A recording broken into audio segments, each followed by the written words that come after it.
Security Secretary Kristi Noem expressing confidence that her agency is only removing criminals from the U.S. On Sunday night, 17 additional men were deported to a notorious prison in El Salvador. According to Secretary of State Marco Rubio, the U.S. military only transported violent criminals, including murderers and rapists with gang affiliations. El Salvador's president posted another video yesterday showing the men in restraints as they were let off a U.S. Air Force plane. According to a senior State Department official, 7 of the men are Venezuelan citizens, while the other 10 are citizens of El Salvador. Meanwhile, the Trump administration acknowledged in a court filing yesterday it inadvertently deported a Maryland man to El Salvador because of an administrative error. You hear that? That U.S. courts are powerless to order his return. Kilmar Abrego Garcia is a Salvadorian national who came to the U.S. at the age of 16 in 2011 after fleeing gang threats in his native land. According to Politico, he was deemed by an immigration judge in 2019 to be a likely member of the MS-13 gang, a decision he sharply contested and that the government credited to information gleaned from a confidential informant.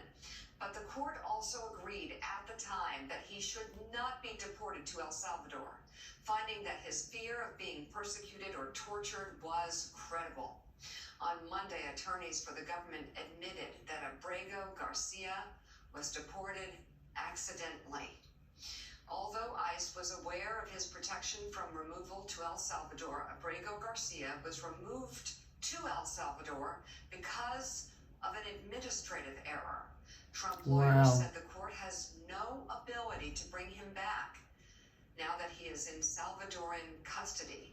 The man's attorney is asking the court to order the Trump administration to ask for his return and, if necessary, to withhold payment to the Salvadorian government, which says it's charging the United States $6 million a year to jail U.S. deportees.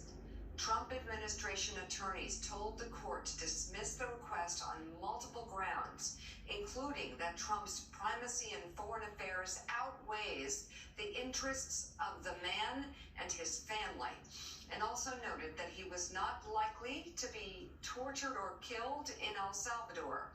According to his attorney, Abrego Garcia has no criminal record, is married to a U.S. citizen, and has a 5-year-old disabled child who is also a U.S. citizen. So John, you're covering the story, and of course, the judge in 2019, during President Trump's first term, said that if you that is so sad. And this is what we're talking about. Any of us could be picked up, and they say anything, and they just ship you out the country, and then they say they can't get you back.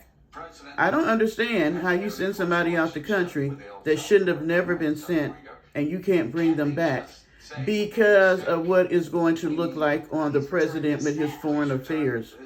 Wow. What have we come to? What have we come to? You guys better pray. Pray, pray, pray.